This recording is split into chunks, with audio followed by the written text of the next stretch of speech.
남북 통신 연락선 복원 소식에 여야는 물론이고 차기 대권 주자들도 나란히 환영의 뜻을 나타냈습니다.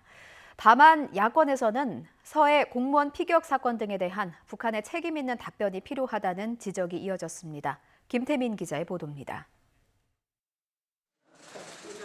더불어민주당은 남북 통신 연락선 복원이 한반도 평화 프로세스 재가동의 계기가 될 거라며 기대감을 나타냈습니다. 더불어민주당은 남북 통신선 복원 소식을 진심으로 환영합니다. 남북 간 한라인 복원으로 그간 경색됐던 한반도 관계의 청신호가 켜졌습니다. 민주당 송영길 대표 역시 SNS를 통해 가뭄 깊은 땅의 소나기 소리처럼 시원한 소식이라고 반색했습니다. 민주당 대권 주자들도 나란히 환영의 뜻을 보였습니다. 이재명 경기지사는 남북 양 정상이 친서 교환으로 이뤄낸 소중한 결실이라며 대화 재개와 신뢰 회복을 기대한다고 밝혔고, 이낙연 전 대표 역시 두 정상이 다시 시작한 담대한 걸음을 환영하고 응원한다며 남북 관계에 또 다른 기회가 만들어지길 바란다고 전했습니다.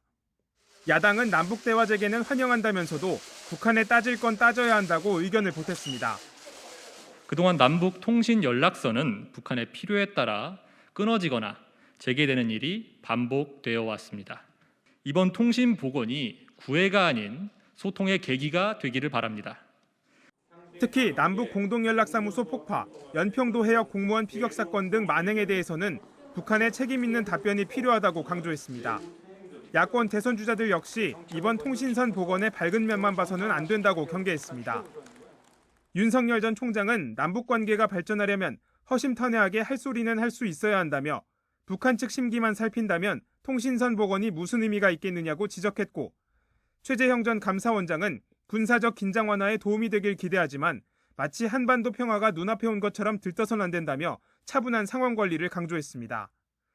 13개월 만에 재개된 남북 대화 소식에 여야는 물론 대권 주자들 모두 환영의 뜻은 마찬가지였지만 그 속내는 깊은 인식 차이를 드러냈습니다.